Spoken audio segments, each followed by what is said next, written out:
KJA Global Channel, The Political System and Me. Series 2, How the System Enters Everyday Life. E11, My Faith, Conscience, and Freedom of Belief. There are things a political system can take from you quickly. It can take your money. It can take your land. It can take your job. It can take your documents. It can take your freedom of movement. It can take your voice in public. But there is one thing it cannot take easily without first trying to break you from the inside. Your conscience. Conscience is not loud. It does not march with banners. It does not sit in parliament. It does not hold weapons.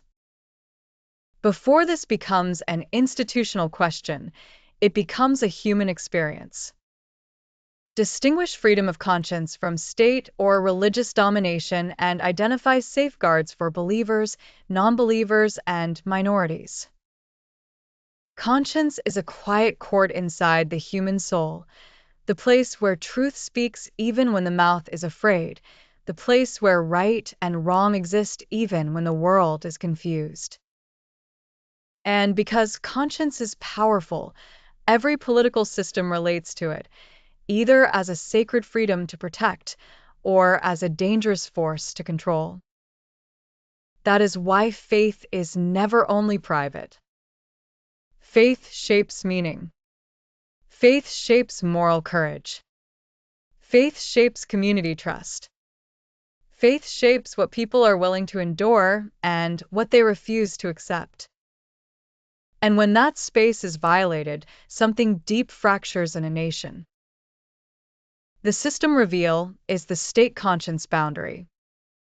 Freedom of belief is the first freedom. Conscience is the inner court that judges power. In plain language, the hidden mechanism is the state conscience boundary. Dictatorships try to own the sacred. Just systems protect belief without controlling it. Freedom of belief is also freedom from forced lies, the right to refuse to pretend. This episode is about faith, conscience, and freedom of belief, not as abstract rights, but as daily reality. Because the political system touches even the space where you pray, where you doubt, where you seek God, where you seek meaning, and where you choose truth. When the state claims final authority over the soul, it becomes cruel. A political system can train people to fear, but conscience can still resist. A system can pressure public speech, but conscience can still speak in silence. This is why dictatorships fear conscience.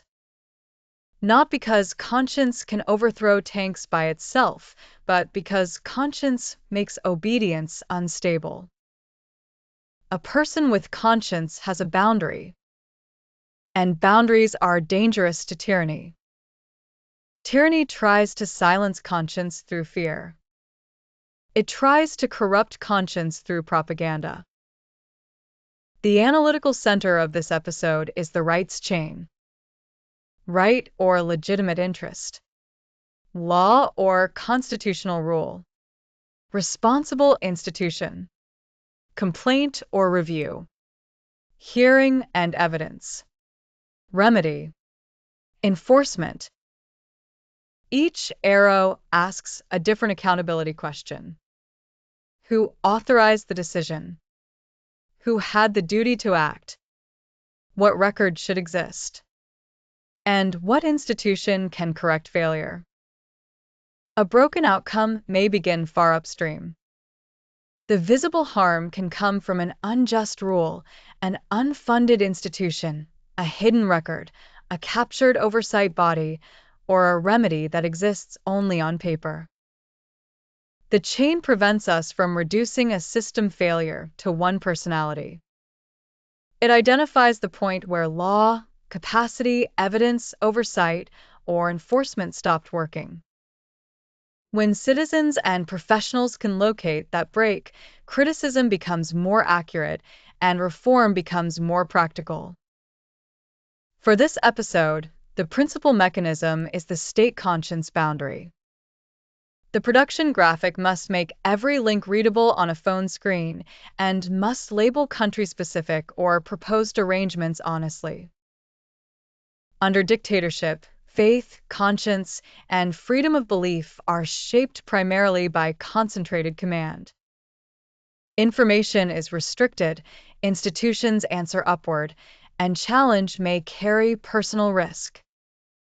In a fragile democracy, formal rules may exist while patronage, unequal capacity, corruption, politicization, or weak enforcement makes protection inconsistent.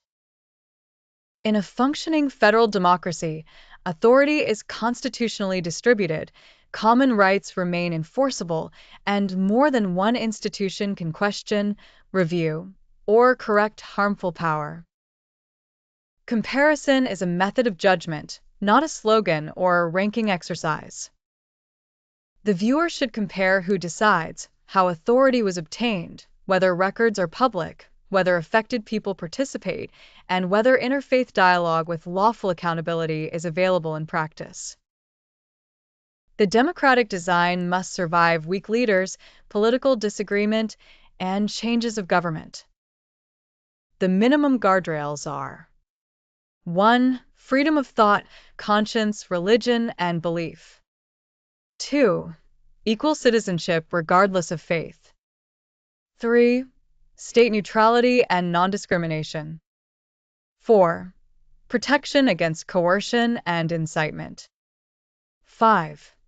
Interfaith dialogue with lawful accountability. These safeguards work as a system.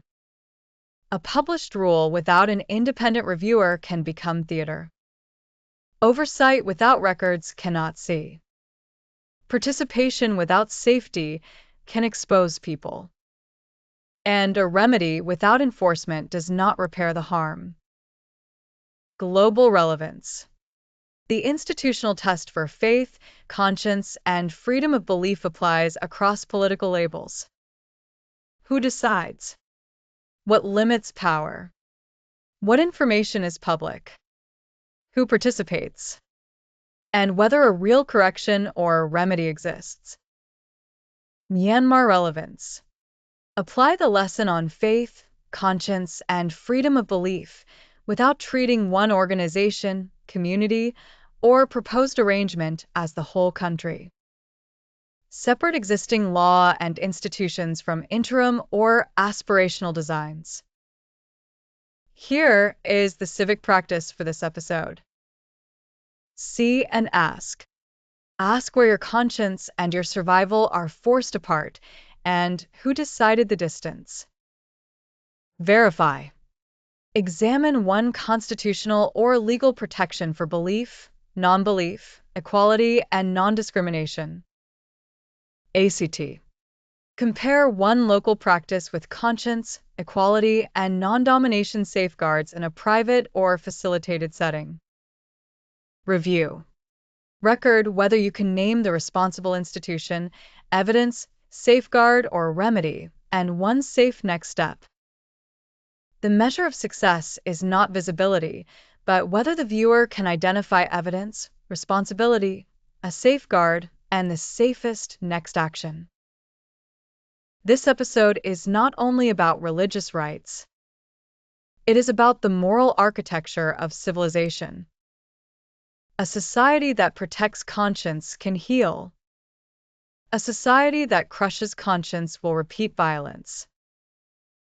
In the next chapter, we will move from the inner world to the public world of voice and truth.